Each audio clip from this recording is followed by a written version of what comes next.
Senadora, como a senhora avalia, hoje em dia, no Brasil, o posicionamento dos empresários em relação à inovação para a sustentabilidade? Existe já um grupo muito significativo de empresários que vem trabalhando a questão da sustentabilidade ambiental e social. Começou no Brasil com a ideia da responsabilidade social e hoje se fala em responsabilidade socioambiental.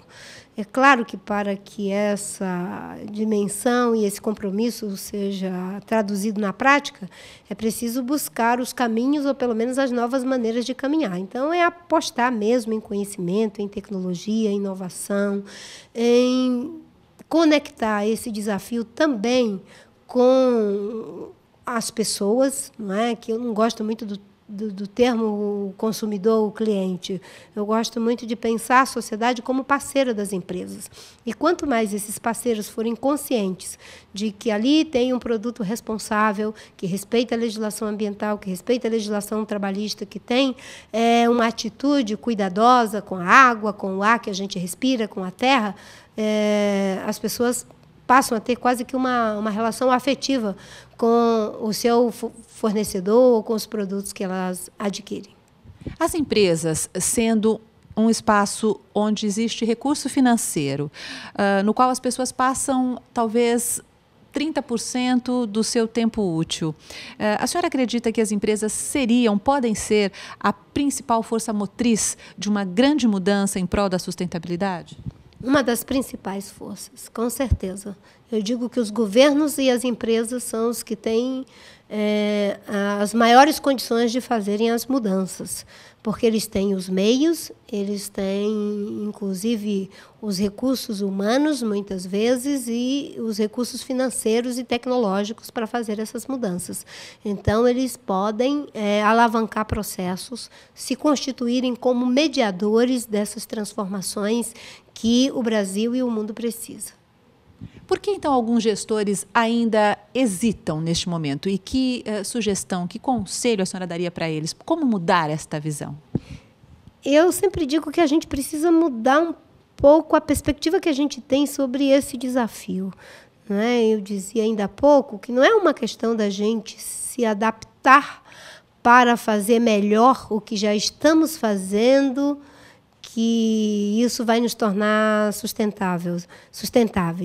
É uma questão da gente se desadaptar criativamente para sermos sustentáveis.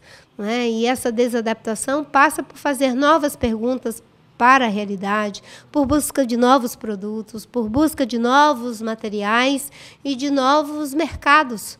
Existem novas possibilidades diante das dificuldades que a gente está enfrentando. Essa hesitação é muito dos que querem um lugar seguro, estabelecido na perspectiva do para sempre. E a realidade é dinâmica. E essa dinâmica está exigindo de nós mudanças e mudanças rápidas na nossa forma de produzir, na nossa forma de consumir e na nossa forma de nos sentirmos felizes.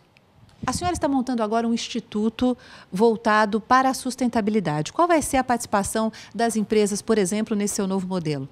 Bem, o Instituto ele tem a característica de trabalhar, a missão de trabalhar a educação e mobilização para a sustentabilidade. E a ideia é trabalhar com os diferentes segmentos da sociedade. É claro que é uma instituição modesta, pequena, mas eu acredito muito nos processos de mobilização quando eles são horizontais. E é isso que eu quero trabalhar.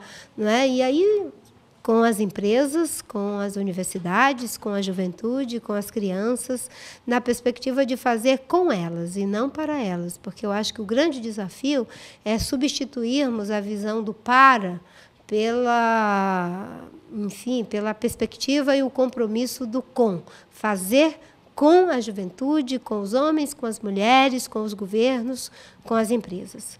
Quais são alguns modelos que a senhora poderia destacar que a senhora pessoalmente gostou muito em termos de gestão para a inovação da sustentabilidade aqui no Brasil? Olha, a gente não tem como dizer que existe um modelo pronto e definido.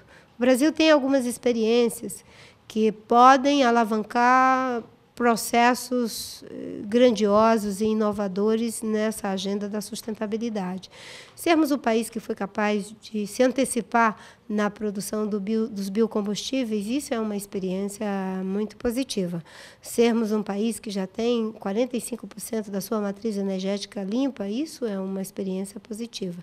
E sermos o país que foi capaz de reduzir desmatamento, tirando de 27 mil quilômetros quadrados para menos de 7 mil em cerca de 6 anos, isso é uma experiência positiva. Agora, é um processo, né? E, como diz o Edgar Morin, no começo, as mudanças elas são apenas um desvio, e, nesse caso, ainda é um pequeno desvio, mas é um desvio que a gente quer ver prosperar em outras ações, né? Em outros investimentos empresariais e públicos.